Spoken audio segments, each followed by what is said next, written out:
મારું નામ મહેશ પટેલ, હું સામાજિક કાર્યકર્તા છું અને પર્યાવરણ પ્રેમી છું. પહેલા તો આપના ચેનલના માધ્યમથી જે ગઈકાલે જે વિમાન દુર્ઘટના થઈ અને જે યાત્રીઓના મૃત્યુ થયું એનું શ્રદ્ધાંજલિ આપું છું.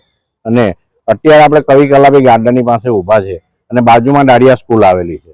હવે કવિ કલાપી ગાર્ડનની અંદર મને ગઈકાલે ફરિયાદ મળી કે ભાઈ અહીંયા બધું દુર્ગંધો બહુ આવે છે. કોઈ કેટલા દિવસે અમે ફરિયાદ કરે કોઈ સાંભળતું નથી. એટલે અહીંયા આવી અને મેં જોયું તો બધી મરેલી માછલીઓ હતી.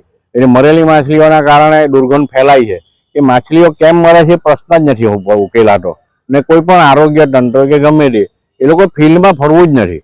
ફિલ્ડમાં ફરતા હોય તો ખબર પડે કે સમસ્યા શું છે. વારંવાર આ બનાવ બને છે. લગભગ આપણે આ બીજી વારના બનાવ બને છે ઉનાળામાં.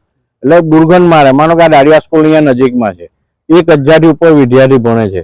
કેવી રીતે ભણે? માનો એનાથી કોઈ રોગચાળો બીમારી ફેલાય તો બાળકોનું બી શું? અને ચાલવા આવનાર જે વોકિંગ માટે જે હેલ્થ માટે આવે છે એ લોકો હેલ્થની સુરક્ષામાં ખતરામાં છે.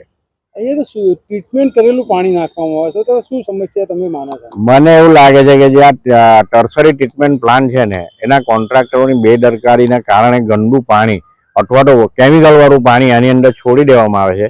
એના કારણે માછલીઓનો નાશ થાય.